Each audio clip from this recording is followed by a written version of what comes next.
Hey guys, what's up? It's Joe G, the Vigilante, back for episode 3 here at djclasses.com. We're going to talk about beats per minute today, BPMs. Why are they important? And if you just put your hand on your heart, felt your heartbeat, and looked at your clock and said, how many times is my heart beating per minute? That's what a beats per minute is. Now, in music, the beats, when you bob your head or you tap your foot, different genres have different speeds, different songs have different speeds, different genres hang out in different tempo ranges. And when you want to mix two songs together, they need to be in the ballpark. They need to be close to each other. Now, even though modern DJ software can totally change the speed and the pitch, you want to mix tracks that are about 5 to 10 beats BPMs difference or within each other, and they'll be mixable. And chances are, if they're way different, drum and bass with hip hop, they're probably not even going to be physically possible. They're going to be so far apart to mix with each other. So understanding this is going to give you a deeper knowledge of understanding how to put music together in a way that makes sense. So if your music isn't marked on your vinyl, or if you use software and you have MP3s that don't have any labels, you can go to this handy little website called beatsperminuteonline.com. And let's just use the example of your heartbeat. I'm going to play back a heartbeat right here. And I have a metronome clicking. I'm going to tap my space bar. 1, 2, 3, 4. 1, 2, 3, 4, 1. So that's where it's telling me this is at. It's actually at 60 beats per minute, but I was a little inaccurate in my tapping of the space bar here while I'm multitasking. But you can just play back a song. You want to know how fast it is in beats per minute, and that's a great little tool for you. There's also some other website or videos on YouTube that play back different speeds, so you get a feel of what they are. But for me, what helps is just knowing different sounds, how they tend to be. I'm going to play back some different beats at different tempos. Here's a low speed hip hop type groove. This is currently 80 beats per minute. You get to disco. Turn my heartbeat down a little bit. You feel it. 120 beats per minute. Okay, house music right now, EDM tends to be around 128.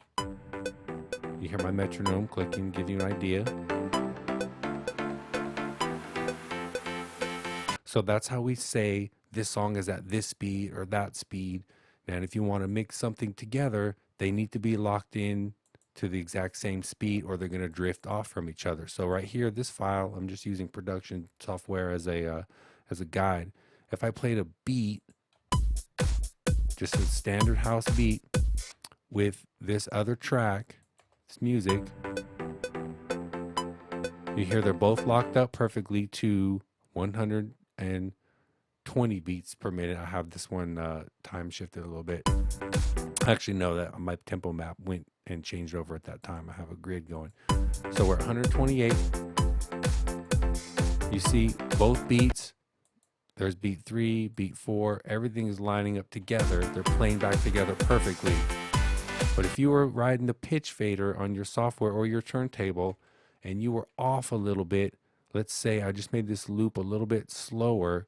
They start off on the downbeat, but as time goes by, they're going to drift off from each other. That beat's slower than the music. You hear that?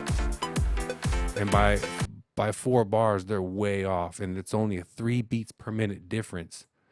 Even if we make it 1 beats per minute, I'm going to put this beat right here at 129. You listen to what happens.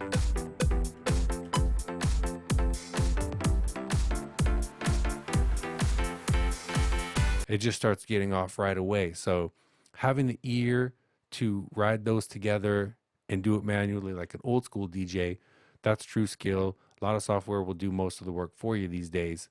But for you to know your music and know, hey, this is going to work with this, or this is not going to work with that, identifying the BPMs in your songs, knowing which are going to mix well with each other, that's key to being a good mixer, good DJ. So genres, styles, tempos, above house music, you get into breakbeat.